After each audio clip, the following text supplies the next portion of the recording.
Vamos abrir nossas Bíblias no livro de 1 Pedro. 1 Pedro, fica logo depois de Gênesis. Vai aí umas 2.000 páginas que você adiante que você encontra. 1 Pedro, lá no finalzinho, um pouquinho antes de Apocalipse, depois vem livro de Judas, depois vem 1ª, 2ª, 3ª João, e aí vem 2 Pedro. Estou de trás para frente, tá? Para vocês encontrarem. 1 Pedro, capítulo 1. Vamos falar juntos o tema do nosso mês? Vamos lá? 2, 3 e... Ok. Hoje nós já estamos no 3º domingo da nossa série de mensagens. Ostra Feliz Não Faz Pérolas. É um texto que foi tirado de um trecho do livro do Rubem Alves, né? Exatamente esse título.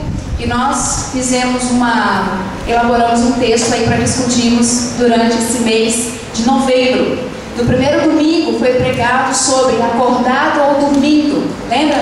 Texto de Efésios, né? Se não estou enganada, Efésios 6? 5. É isso mesmo. Efésios capítulo 6, onde fala que nós desperta tu que dormes. E domingo passado nós falamos de Hebreus 12, na Arena de Deus. Nós comentamos algumas coisas sobre o texto, né? Aprendendo e aplicando algumas lições para a nossa vida. E hoje, 1 Pedro, capítulo 1, a partir do versículo 13 até o versículo 25, nós vamos ler. Eu vou descer aqui para enxergar melhor. Não estou de cabelo branco não, mas... Encontrou aí? Vamos ler? Diz assim: por isso, cingindo o vosso entendimento, sejam sóbrios e esperai inteiramente na graça que vos está sendo trazida para na revelação de Jesus Cristo. Como filhos da obediência, não vos amoldeis às paixões que tinhas anteriormente na vossa ignorância. Pelo contrário, segundo é santo aquele que vos chamou, tornai-vos santos também, vós mesmos, em vosso procedimento. Porque está escrito: sede santos, porque eu sou santo. Ora, se invocais como Pai aquele que sem acepção de pessoas julga segundo as obras de cada um, portai-vos com temor durante todo o tempo da vossa peregrinação. Versículo 18: sabendo que não foi mediante coisas corruptíveis, como prata ou ouro, que fostes resgatados do vosso fútil procedimento que vossos pais vos legaram, mas pelo precioso sangue, como de cordeiro, sem defeito e sem mácula, o sangue de Cristo, conhecido com efeito antes da fundação do mundo, porém manifestado no fim dos tempos por amor de vós, que por meio dele tendes fé em Deus, o qual o ressuscitou dentre os mortos e lhe deu glória, de sorte que a vossa fé e esperança estejam em Deus. Versículo 22: tendo purificado a vossa alma pela vossa obediência à verdade, tendo em vista o amor fraternal não fingido, amai-vos de coração uns aos outros ardentemente, pois fostes regenerados não de semente corruptível, mas de incorruptível, mediante a palavra de Deus, a qual vive e é permanente. Pois toda a carne é como a erva, e toda a sua glória como a flor da erva. Seca-se a erva e cai a sua flor. A palavra do Senhor, porém, permanece eternamente. Ora, esta é a palavra que vos foi evangelizada. Amém? Eu estou lendo na tradução Revista de Almeida, do João Ferreira de Almeida, porque eu acho que alguns trechos são mais fáceis para nós compreendermos. Então, por isso que às vezes estou tropeçando aqui algumas palavras, aí tem algumas palavras difíceis. Mas eu trago como tema para nós meditarmos nessa noite a nossa maneira de viver. O apóstolo Pedro, escrevendo a irmãos de diversas igrejas, diversas regiões da Ásia, da Galáxia, da Panfilha, enfim, muitas regiões, ele começa escrevendo sobre, do versículo 1 até o versículo 2, ele começa a agradecer, ele dá palavras de agradecimento, mas a partir do versículo 3 até o versículo 12, ele coloca algumas coisas para nós entendermos o contexto. A primeira coisa é que santidade adquirida deve ser santidade vivida. Por que ele coloca isso? Porque ele coloca, nos versículos 3 até o versículo 12, ele começa a escrever sobre a salvação que nós recebemos em Cristo. Nós recebemos essa salvação. Ele vai dizendo assim: vocês são salvos mediante a fé.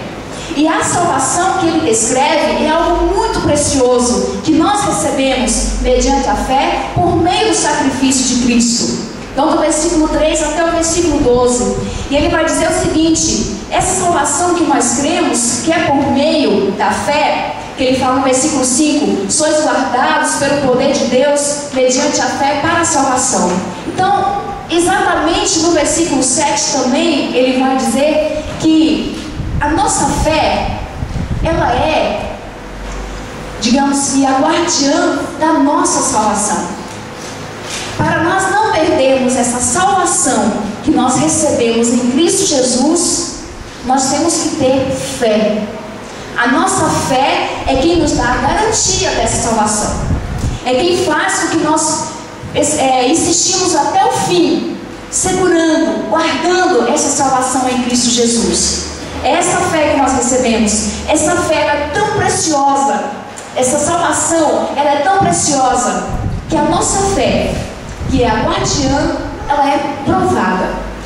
Por que ela é provada?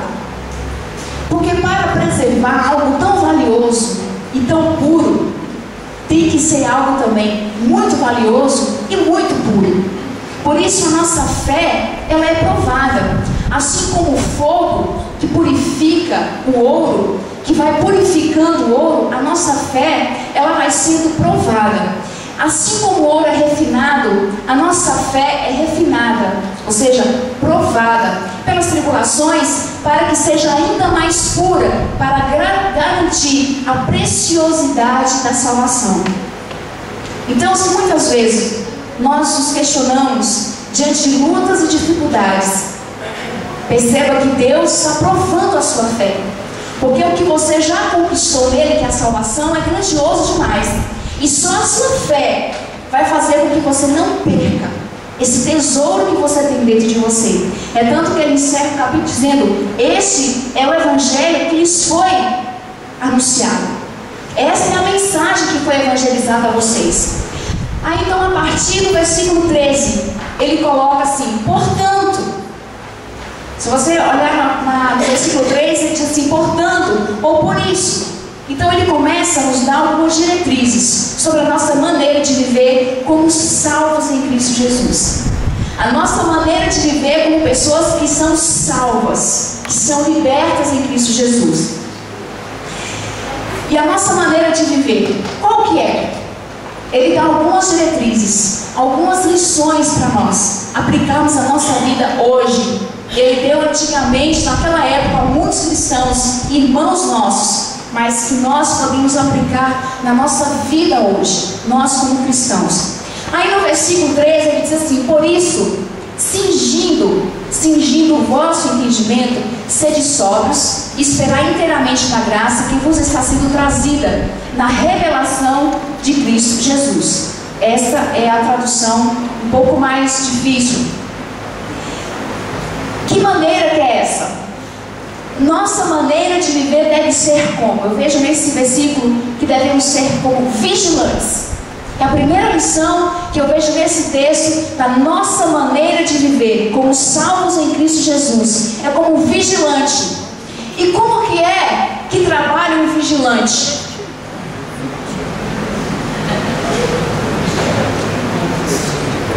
Vigiando. Você acha que essa pessoa está vigiando? Entra quem quiser, faz o que quiser, mas não como um vigilante que dorme em serviço, não como uma pessoa que não tem compromisso com o seu trabalho, mas como alguém que está alerta o tempo todo. Se ele der cochilar, o cachorro acorda ele. piscar. A nossa maneira de viver deve ser como vigilante, alerta o tempo todo. E aí tem algumas palavrinhas, tem 3 verbos nesse versículo que nós vamos pensar um pouco. O primeiro dele é cingindo, cingindo o vosso entendimento. É o único que não está no imperativo, tá?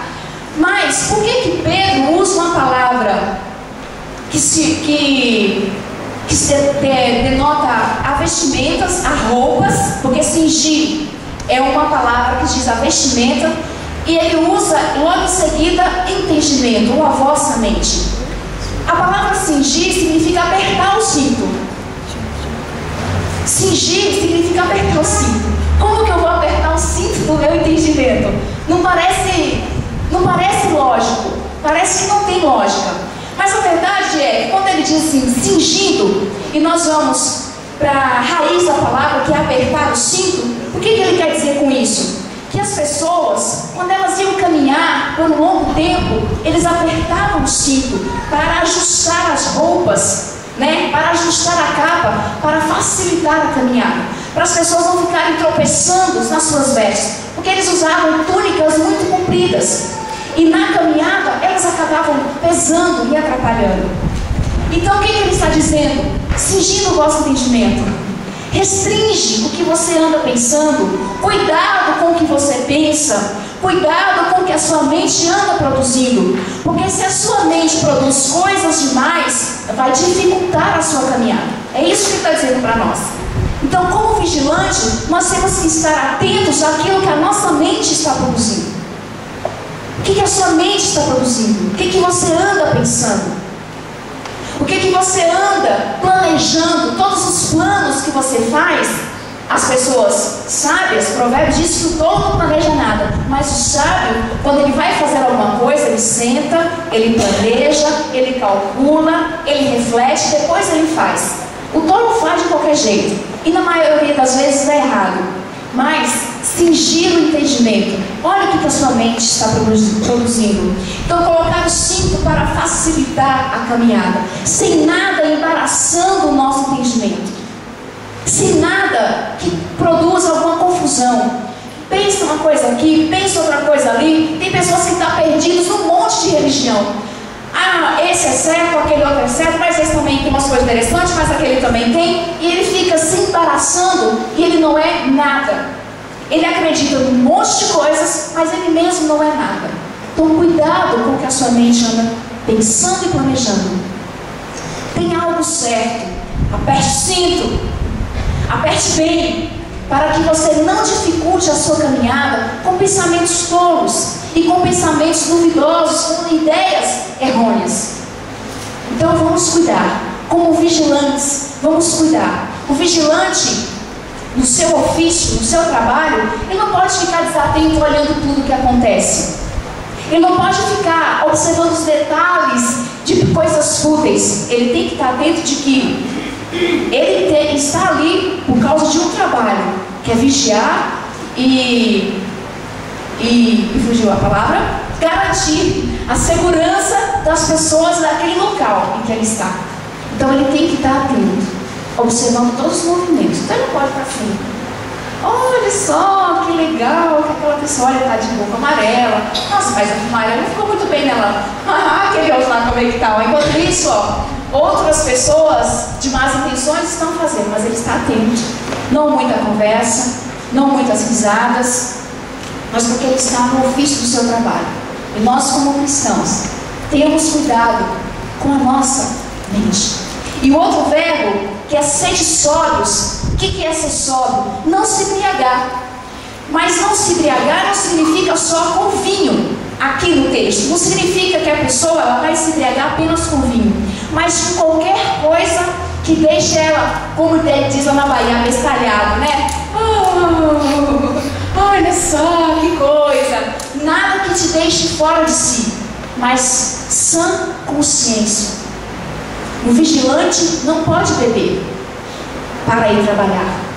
Ele tem que trabalhar em sã consciência. Aliás, aqui não é só vigilante, né? É qualquer profissão. Ninguém pode beber antes de trabalhar. É motorista, é o bancário, é quem mais? O engenheiro, pessoa que for exercer o seu trabalho tem que estar sóbrio, dormir bem.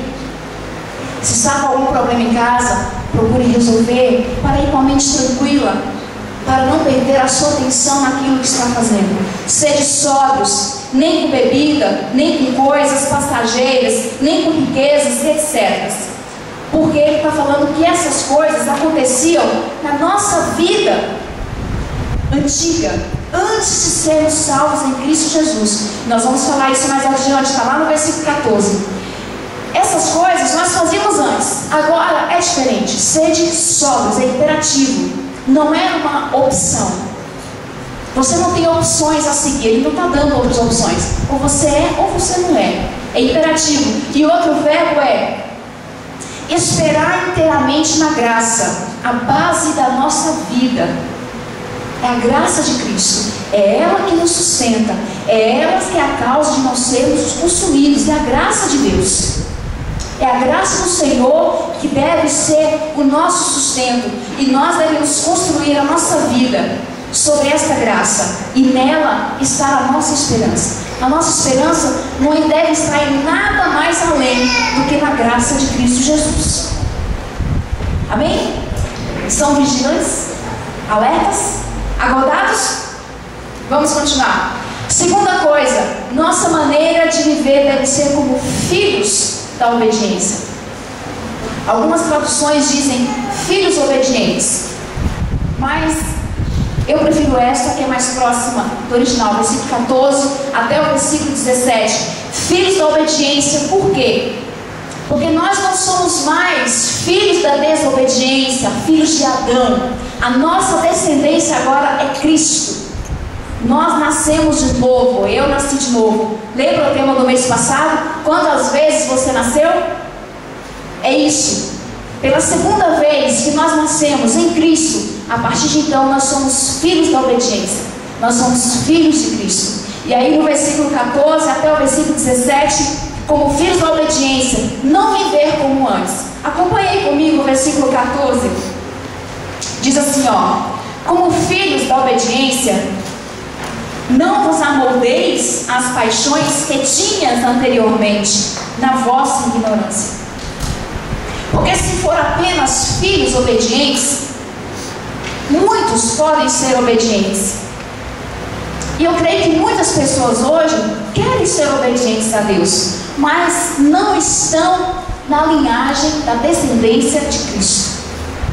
Eles podem até ser obedientes, mas se não faz parte da descendência de Cristo, ainda não podem conseguir a salvação. Porque só a partir da linhagem de Cristo, quando você nasce em Cristo Jesus, aí sim, você é filho da obediência, filho de Cristo, da linhagem de Abraão, não mais essa linhagem de Adão. E como que nós devemos viver como filhos da obediência? Não viver como antes, amoldados, conformados. Lembra, alguém trabalha aqui com molde? Tem moldes para fazer alguma coisa? O costureiro faz muito isso, né? Ele tira o molde e faz a peça em cima daquele molde. É mais ou menos isso. Nós não somos mais, não devemos mais a nossa vida dentro desse molde do mundo, dessa forma. A nossa forma agora é outra.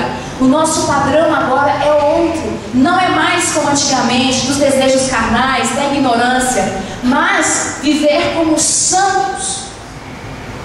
Viver como santos. Versículo 15, você pode acompanhar aí também. Diz assim, ó: pelo contrário, segundo é santo aquele que vos chamou, tornai-vos santos também, vós mesmos, em todo o vosso procedimento. Eu me lembro que na minha adolescência, eu ouvia muitas mensagens que falavam de santidade. Santidade, ser santo, ser santo.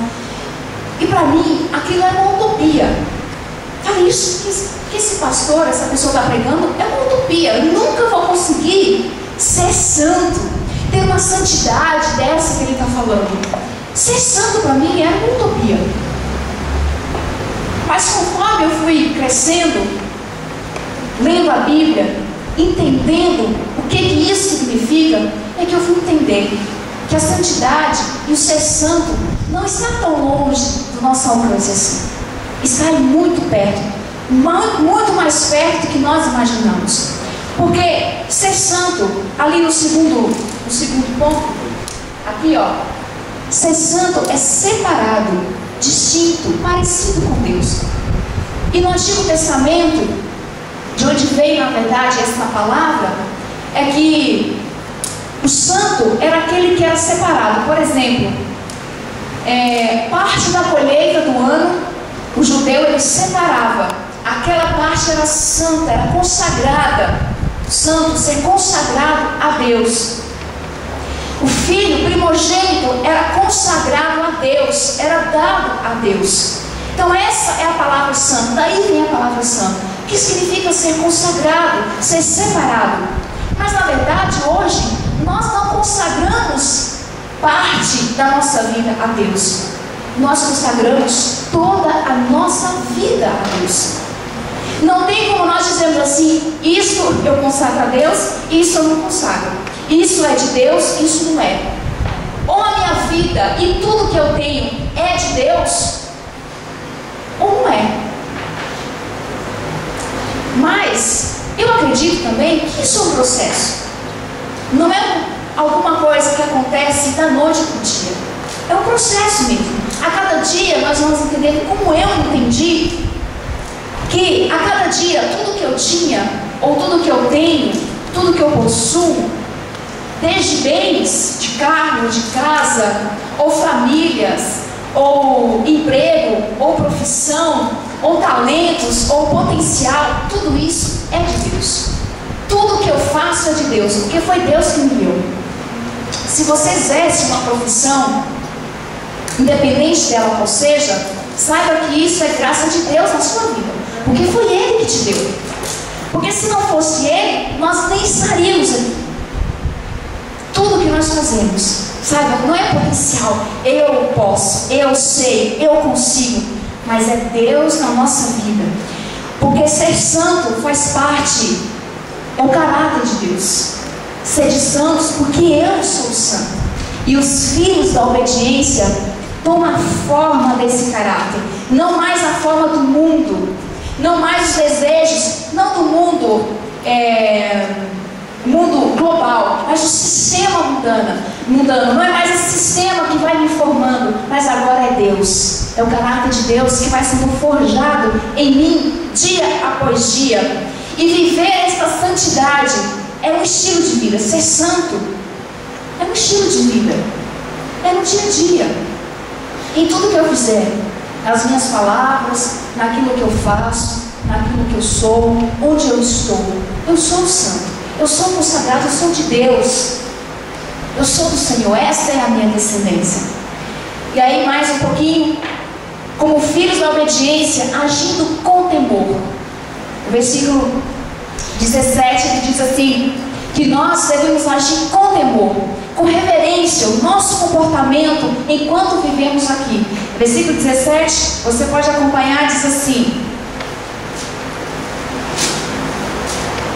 ora, se invocais como Pai aquele que sem acepção de pessoas julga segundo as obras de cada um, portai-vos ou hajam com temor durante o tempo da vossa peregrinação. Então, durante todo o tempo, a nossa reverência. O que é reverência? Sabe o que é reverência? É rendição.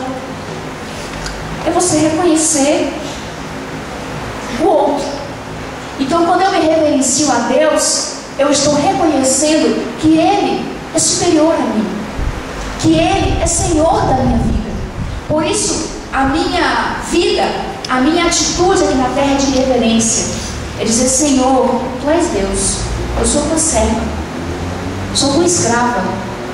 Sem você, eu não sou nada. Isso é reverência. E essa deve ser a nossa atitude durante todo o tempo da nossa peregrinação, ou seja, durante toda a nossa vida aqui. A nossa maneira de viver deve ser como vigilante. Agora, abre os olhos, o tempo todo em alerta. E segundo, como filhos da obediência. E terceiro, como libertos. Já lembrando um pouquinho a mensagem da semana passada, algumas coisas se repetem nesse texto. E como libertos, versículo 18 ao versículo 21, que nós somos resgatados, redimidos, comprados. Acompanha aí comigo, versículo 18. Vamos lá. Sabendo que não foi mediante coisas corruptíveis, coisas que acabam, que se corrompem, como prata ou ouro, que fossem resgatados do vosso fútil procedimento que vossos pais nos legaram. Então a palavra libertos aqui é da ideia de ser resgatados. Resgatados de quê? Ele está dizendo lá, da vossa vida fútil, vazia, sem sentido. E ele está dizendo que dessa vida sem sentido, sem raízes profundas, nós somos resgatados dessa vida. E isso acontecia antigamente, quando nós vivíamos desorientados. Agora que nós somos filhos da obediência, nós somos libertos dessa vida. E ele está dizendo mais no finalzinho do versículo ali, ó, a vida vazia que nós herdamos, ou como ele diz nessa tradução, que seus pais nos legaram. É o legado que os nossos pais nos deixaram, essa vida vazia, sem sentido, mas dela nós somos libertos. Eclesiastes fala que tudo é vaidade, ou seja, ilusão. Eclesiastes 1,14, tudo que se faz neste mundo é ilusão, e tudo é tudo como correr atrás do vento. Você já tentou correr atrás do vento? Tenta imaginar como que é correr atrás do vento. É mais ou menos assim que ele está dizendo. Essa vida de buscas, sem raízes, sem profundidade, essa vida rasa, inútil, que muitas vezes nós tínhamos. Mas o Senhor já nos tirou dessa vida. O Senhor já nos libertou dessa vida. A busca pelo sucesso, que é algo muito pregado hoje na sociedade moderna. E aí, essa semana eu estava ouvindo aquele Max Guerrier, exatamente. Ele fala muito para empresas, ele é comentarista na CBN, também na Globo. E aí tem um trecho que ele fala na CBN. Ele começa a falar, coloca o nome de um cara muito famoso, que segundo ele é um guru, e ele começa a citar, fazer algumas perguntas, como se ele estivesse fazendo algumas perguntas para esse guru e o guru respondendo. E aí no finalzinho ele diz assim: para você, guru, o que é sucesso? Aí ele diz: sucesso é o sono gostoso, porque se a fartura do rico não deixa dormir, ele estará acumulando ao mesmo tempo a sua riqueza e a sua desgraça. Essa é a última pergunta dele, é a última resposta. Aí no final ele diz assim: me perdoe, porque esse guru não existe, essa pessoa não existe, e todas essas perguntas são respondidas em um livro que foi escrito há mais de 2.300 anos atrás, que é um livro da Bíblia que chama Eclesiastes. Se você lê Eclesiastes 1, 2 e muitos outros capítulos de Eclesiastes, ele vai falar muito da riqueza, a busca pela riqueza, a busca pelos prazeres, e tudo isso é vaidade, tudo isso é ilusão, porque nada disso vai saciar a nossa sede, porque a nossa sede, o vazio do nosso coração, só Deus é que preenche, é só Cristo que preenche. Então nós vamos buscar até morrer, em muitas coisas, em muitos lugares, em muitos deuses, em muitas pessoas que nós não vamos encontrar, porque o único lugar que nós vamos encontrar algo que preenche o vazio do nosso coração é em Cristo. Não é riqueza, não é dinheiro, não é um bom casamento, não é uma família bonita, não é poder, não é status, não é nada disso vai nos preencher. Se fosse assim, os ricos seriam as pessoas mais felizes do mundo. ou os pobres seriam as pessoas mais felizes do mundo. E as pessoas mais bem realizadas seriam as mais felizes do mundo. Mas a nossa identidade se completa em Cristo. Somente em Cristo. O que passar disso é vaidade, é ilusão. E só nele nós podemos preencher. Amém? Amém. Nós somos libertos pelo sangue de Cristo. Ele vai dizer que nós não fomos libertos por coisas corruptíveis, como o ouro ou como a prata. Por que ele dá o exemplo do ouro e da prata? Porque são pedras que duram muitos e muitos anos. Mas um ladrão pode vir, roubar e levar embora. E por um tempo ela pode socorrer. Mas nós somos libertos pelo sangue de Cristo, Cordeiro, sem defeito, sem mancha, que foi morto para nos libertar dessa vida vazia e sem sentido. Por que ele usa a figura de um cordeiro? Talvez a maioria que sabe, mas para aqueles que não sabem, no Antigo Testamento usava-se um cordeiro, um animalzinho, sem mancha, sem defeito, não podia ser doente, não podia ser manco, tinha que ser perfeito para ser oferecido para perdão dos pecados do povo. Mas no dia que Jesus foi pendurado naquela cruz, ele tomou o lugar do cordeiro e se fez cordeiro.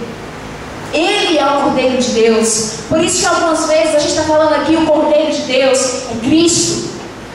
É aquele que tomou o lugar do animal. A partir de então, nenhum animal mais precisou morrer para que um pecado fosse perdoado, porque Cristo morreu já. Então nenhum animal precisa morrer, ninguém precisa morrer. Ele já morreu, o sacrifício foi completo. E foi esse sacrifício que nos comprou, que nos resgatou e fez da nossa vida um sentido. E nos deu sentido para viver. Se nós andamos desorientados, alguma coisa está errada, porque a nossa vida se completa em Deus. Ele já conquistou tudo naquela cruz por nós, por mim e por você. Amém? Amém. Se fosse ouro e prata, teria um valor, mas o sangue de Cristo não tem preço. Ele nos resgatou dos nossos medos. Versículo 21, que a nossa fé agora está firmada em Deus, não mais em ídolos, não mais em poder, não mais em riquezas, não mais em nada. A nossa fé está firmada em Deus, e Ele nos ama tanto que vai embora todo medo. Porque o verdadeiro amor lança fora todo medo. Medo da morte, medo de alguma coisa ruim acontecer, medo daquele negócio não dar certo, medo disso, medo daquilo. Não se preocupe. Se a sua fé está em Deus, não se preocupe. Fique tranquilo. Se der errado, amém, porque Deus quer assim. Se der certo, amém, porque Deus quer assim. Contanto que a nossa fé, a minha e a sua fé, esteja firmada em Deus. Aconteça o que acontecer. Amém? Desde que a nossa fé esteja em Deus. Quarto e último, a nossa maneira de viver deve ser como regenerados. Versículo 22 até o versículo 25. E a palavra regenerada significa nascer de uma outra semente, outro tipo de vida. Se nós éramos filhos da desobediência, da descendência de Adão, agora nós somos regenerados. Nós somos da semente de Cristo, nós somos da semente de Deus. E aí Ele nos dá algumas lições importantes. Veja só: nascidos de novo, gerados de uma nova semente divina, que transforma tudo, transforma toda a nossa vida. Versículo 22, acompanha aí comigo. Diz assim, ó. Ele está concluindo o texto, tá? Ele está concluindo esse trecho que nós acabamos de ler e de aplicar algumas coisas na nossa vida.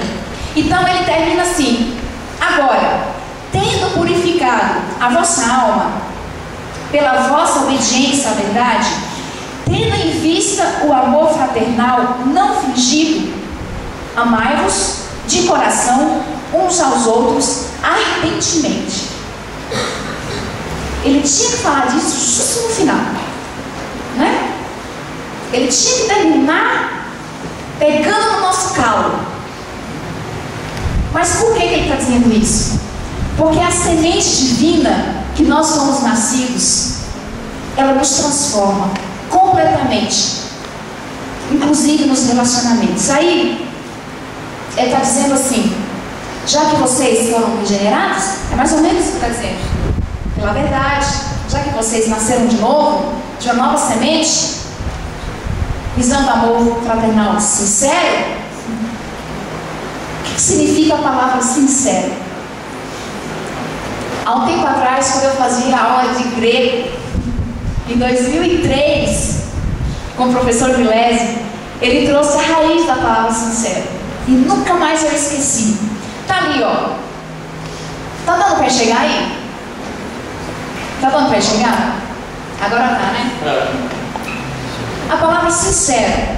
Então a raiz dela é com cera ou sincera, utilizadas ou não por escultores de Roma.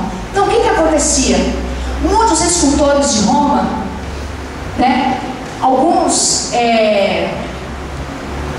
não honestos, eles faziam as suas esculturas e cobria as imperfeições com cera.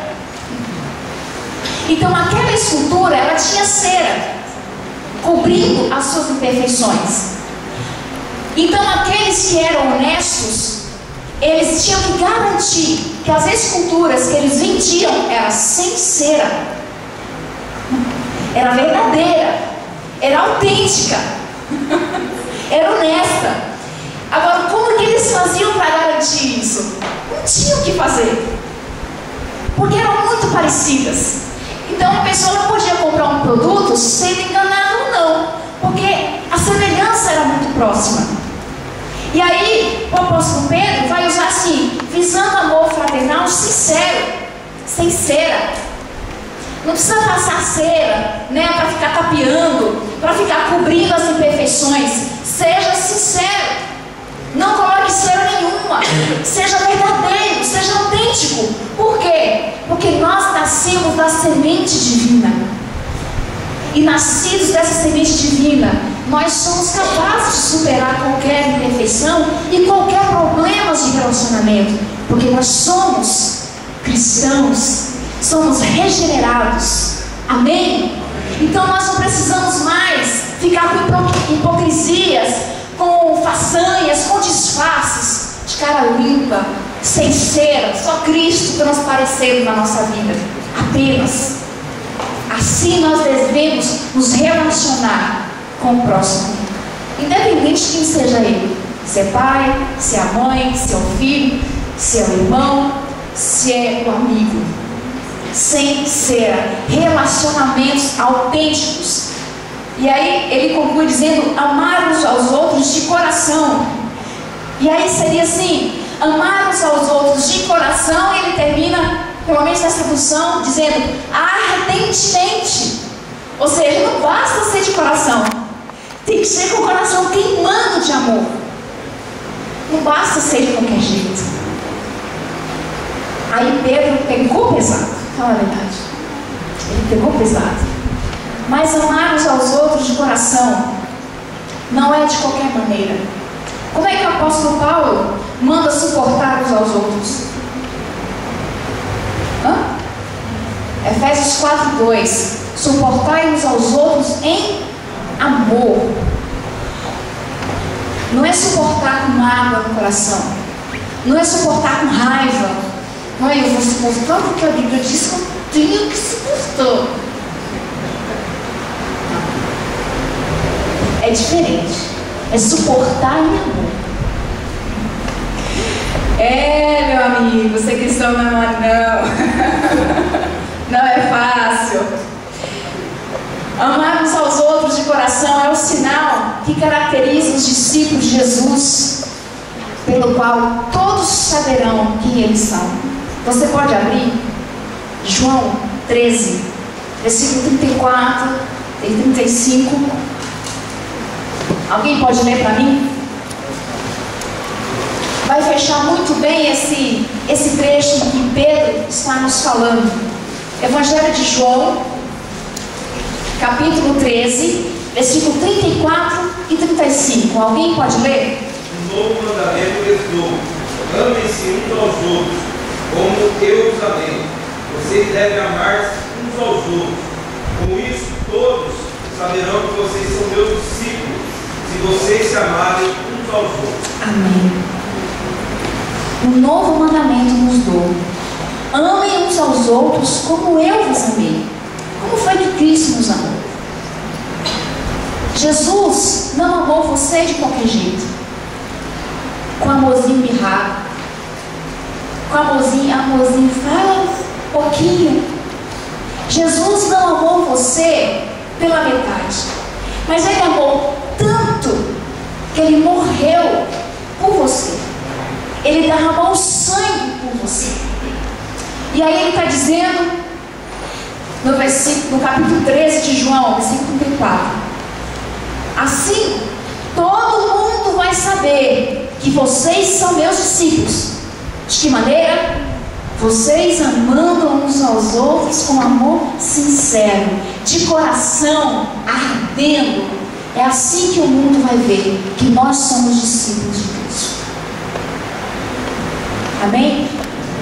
Como regenerados, nascidos de uma nova semente, a semente divina. Quero te convidar a se colocar em pé.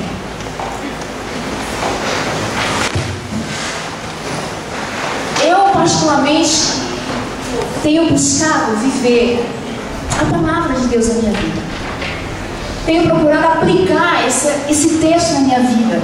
Viver alerta, como vigilante, como filho da obediência, como da linhagem de Cristo.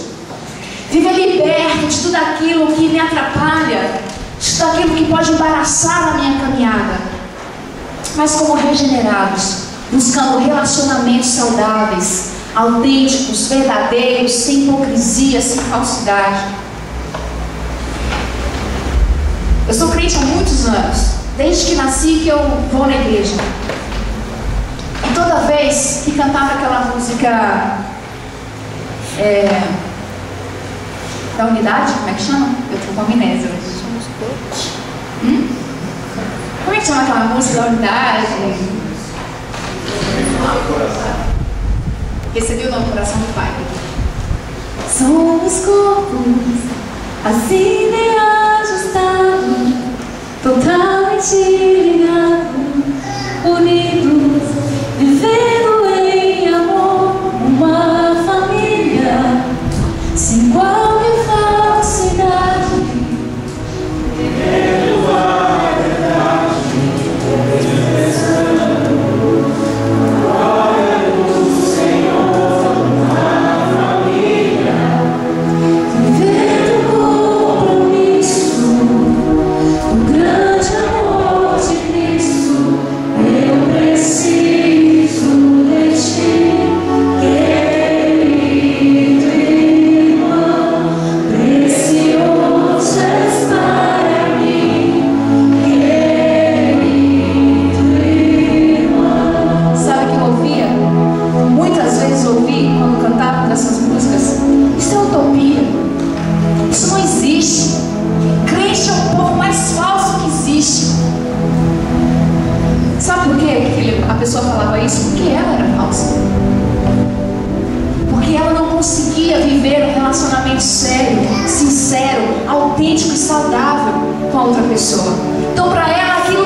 Foi isso que Jesus disse: nisso o mundo vos conhecerão, quando amardes uns aos outros.